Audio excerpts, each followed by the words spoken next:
کریں اس روایت پہ کہ اولاد کو دین سکھانے کی کتنی بڑی برکت ہے، کتنی بڑی۔ دنیاوی تعلیم دیں لیکن مقصود قرآن و سنت ہو۔ مقصود کیا ہونا چاہیے؟ قرآن و حدیث کی تعلیم اپنی اولاد کو ضرور دے۔ سرکار مدینہ علیہ الصلوۃ والتسلیم کا فرمان علی شان ہے، قال النبی علیہ الصلوۃ والتسلیم یستغفر للعالم ما فی السماوات والارض او کما قال علیہ السلام۔ ایک بندہ ہو، حدیث کے ترجمہ سے پہلے، جس کے لیے بخشش کی دعا، مغفرت کی دعا کوئی اللہ کا ولی کر دے تو وہ بندہ کتنا خوش نصیب ہوگا۔ مثلا حضور داتا علی حجویری رضی اللہ عنہ کسی بندے کو آج مل جائیں، کیونکہ آپ جسمانی صورت میں دنیا میں جہاں آنا چاہیں جانا چاہیں اللہ نے ہر ولی کو یہ طاقت عطا، اور یہ جملے لکھے ہوئے ہیں۔ کتاب کا نام ہے جمال الاولیاء۔ کتاب کا کیا نام ہے؟ کتاب کا نام جمال الاولیاء۔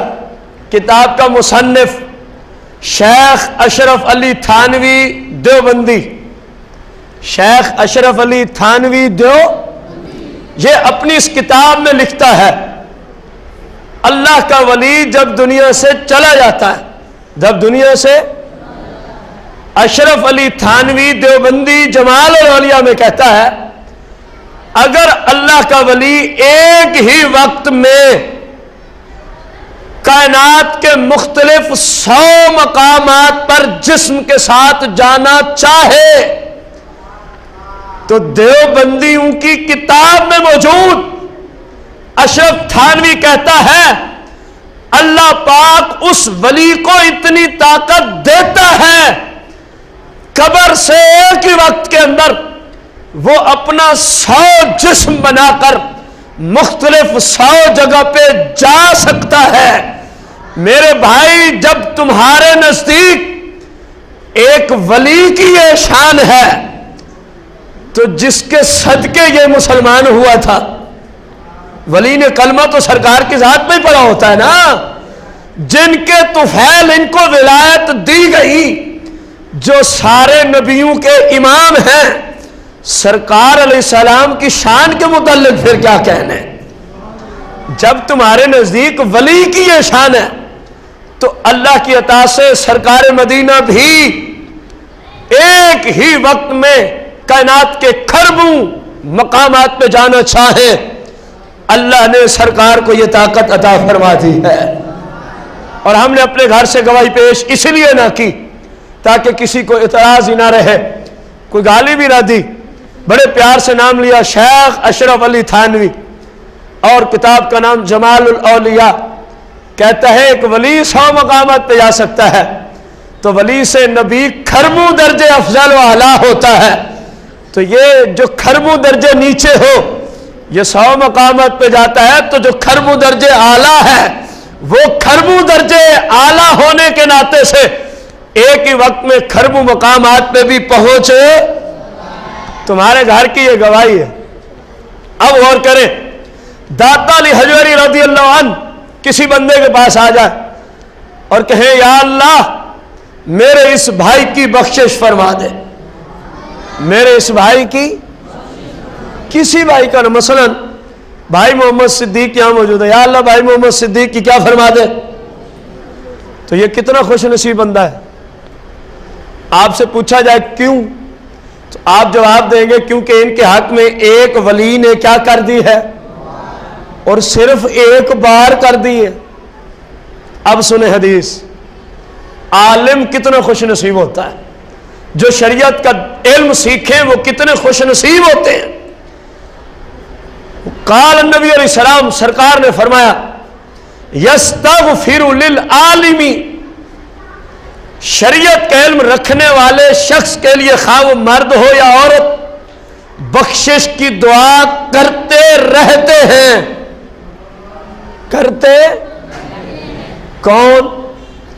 ما فی السماوات والارض فرمایا جو کچھ آسمانوں میں ہے، جو کچھ زمینوں میں ہے، یہ سب کے سب جو عالم شریعت ہے 24 گھنٹے اس کے لیے اللہ کی جناب میں دعائے بخشش کرتے ہی رہتے ہیں۔ جو آسمانوں میں ہے، آسمانوں میں انبیاء بھی ہیں، فرشتے بھی ہیں، جو کچھ زمینوں میں ہے، روحانیت کی دنیا میں زمین میں انبیاء بھی ہیں، فرشتے بھی آتے ہیں، اولیاء بھی ہیں، صحابہ بھی ہیں، ازواج بھی ہیں، پنجتن پاک بھی ہیں، آل پاک بھی ہیں، ذریت رسول بھی ہے۔ غور تو کرو، دین سیکھنے والے کا رتبہ کیا ہے، علم دین کا مقام کیا ہے۔ صرف ایک مرتبہ نہیں بخشش کی دعا، فعل مضارع لوٹایا سرکار نے، فرمایا حال میں بھی ہر وقت یہی کام ہے، مستقبل میں بھی عالم کے لیے اللہ کی جناب میں فرشتے تک جو معصوم ہیں، جن کی کوئی دعا رد جاتی، وہ دعا کرتے یا اللہ فلاں بندہ یا تیری بندی یہ تیرے دین کو سیکھنے والی ہے، اس پہ عمل کرنے والی ہے، مولا اپنی اس بندی کی یا بندے کی بخشش فرما دے۔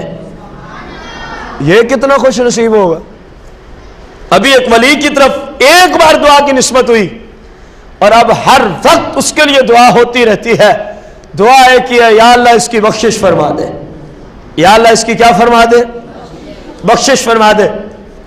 غور کرنا، سرکار مدینہ علیہ الصلاۃ والتسلیم کا فرمان عالی شان ہے۔ نبی علیہ الصلاۃ والتسلیم نے فرمایا الموت قبیلت ایسر من موت عالم او کما قال علیہ السلام۔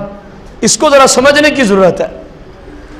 سرکار نے فرمایا ایک پورا قبیلہ مر جائے، ایک پورا، ترجمہ دوہرا رہے، ایک پورا جس کی تعداد کا ذکر حدیث میں نہیں آیا، خواہ وہ لاکھ بندے پہ مبنی ہو، خواہ وہ ایک کھرب بندے پہ مبنی ہو، کوئی قبیلہ کائنات کا، فرمایا یہ مر جائے اور ایک جانب اکیلا عالم دین مر جائے، ایک جانب پورا قبیلہ مر جائے اور دوسری جانب اکیلا ایک عالم ہے۔ نبی علیہ السلام فرماتے ہیں الموت قبیلۃ ایسر من موت عالم، فرمایا پورے قبیلے کا مر جانا اس کی وجہ سے دین کا اتنا نقصان نہیں ہوتا جتنا ایک عالم شریعت کے مرنے سے دین کا نقصان ہو جاتا ہے۔ اللہ رسول کی بارگاہ میں ایک عالم کا مرنا اور دوسری جانب ایک پورے قبیلے کے افراد کا مر جانا، قبیلے کے افراد کے مر جانا یہ آسان ہے، ایک عالم کی موت بہت بڑی مشکل ہے، کیونکہ اس کی وجہ سے نقصان بہت بڑا ہو جاتا ہے، دین اسلام کا نقصان بہت بڑا۔ حدیث پاک کے اندر سرکار نے فرمایا جب کوئی عالم کسی علاقے سے مر جاتا ہے، دنیا چھوڑ جاتا ہے، فرمایا اسلام میں ایک ایسا خلا آ جاتا ہے، اسلام میں ایک ایسا خلا جو کبھی بھی پر نہیں ہو سکتا، وہ خلا کبھی بھی پھر دوبارہ آ سکتا کہ اپنی اس پہلی ماہیت پہ آ جائے۔ فرمایا عالم کی بڑی شان ہے، شریعت والوں کی بڑی شان ہے۔ میرے بھائی یہ ہمیں کب نصیب ہوگا؟ جب ہمارا یہ ذہن ہو کہ انشاءاللہ اپنی اولاد کو عالم دین بنائیں گے، انشاءاللہ اپنی اولاد کو، اور انشاءاللہ خود علم دین سیکھیں گے، خود علم دین کو، یہ تب ساری فضیلتیں ہمیں میسر آئیں گی۔ اور میرے خیال میں کوئی بھی ایسا مسلم جب یہ شریعت سن لے ہمیں نظر نہیں آتا جو کہے میں یہ فضیلت پانا نہیں چاہتا۔ ہر بندے کی یہی خواہش ہے، یار اتنی بڑی فضیلت، اتنی بڑی فضیلت تو میں بھی پانا چاہتا ہوں، میں بھی پانا چاہتا ہوں۔ تو بھائیو اللہ تو فرما رہے پاؤ، خود دین سیکھو، اولاد کو دین سکھاؤ، یہ فضیلت پاؤ، یہ فضیلت۔ سرکار مدینہ علیہ الصلاۃ والتسلیم ارشاد فرماتے ہیں، بڑی ہی پیاری حدیث، سرکار مدینہ علیہ الصلاۃ والتسلیم نے ارشاد فرمایا، وقال النبی علیہ الصلاۃ والتسلیم یوزن یوم القیامہ مداد العلماء بدم الشہداء او کما قال علیہ الصلوۃ والتسلیم. جب علماء دین کو تحریر کرتے ہیں، دین کو کیا کرتے ہیں؟ تو تحریر کرنے کے لیے کیا خرچ ہوتی ہے؟ سیاہی لگتی ہے. کیا لگتی ہے؟ خواہ وہ کسی اعتبار سے بھی اس کو تحریر کرے، خواہ وہ اپنے ہاتھ سے کرے، قلم دوات لے کر، پنسل مارکر لے کر، کوئی چیز لے کر، پین بال پوائنٹ لے کر، یا بازریہ کمپیوٹر کمپوزنگ کرے، تو ظاہر ہے ادھر بھی تو سیاہی لگتی ہے کہ نہیں لگتی؟ سیاہی کے بغیر تو وہاں بھی کام نہیں چلتا. تو اب سنیں علماء کی شان کیا ہے اسلام میں. سرکار فرماتے ہیں یوزن یوم القیامہ، قیامت کے دن تولا جائے گا. قیامت کے دن مداد العلماء بدم الشہداء، فرمایا قیامت کے دن جتنا شہیدوں کے خون کا رتبہ ہوگا، جتنا شہید کو اس کے خون کی وجہ سے مقامات، درجات اور بلندیاں اللہ عطا کرے گا. سرکار فرماتے ہیں کہ عالم نے جو شریعت لکھی اس پہ جو سیاہی خرچ ہوئی، فرمایا شہید کے خون کے برابر عالم کی سیاہی کو تولا جائے گا. اب غور کریں شہید کا رتبہ کتنا ہے. اس سے بڑھ کے وہ بندہ اللہ کو کیا پیش کر رہے کہ سب سے قیمتی چیز ایمان کے بعد مسلمان کے پاس جان تھی. جان، اس نے اللہ کے راستے میں وہ جان بھی تب جا کے شہید بنا. وہ سب سے قیمتی چیز سے شہید اپنی جان کا نذرانہ.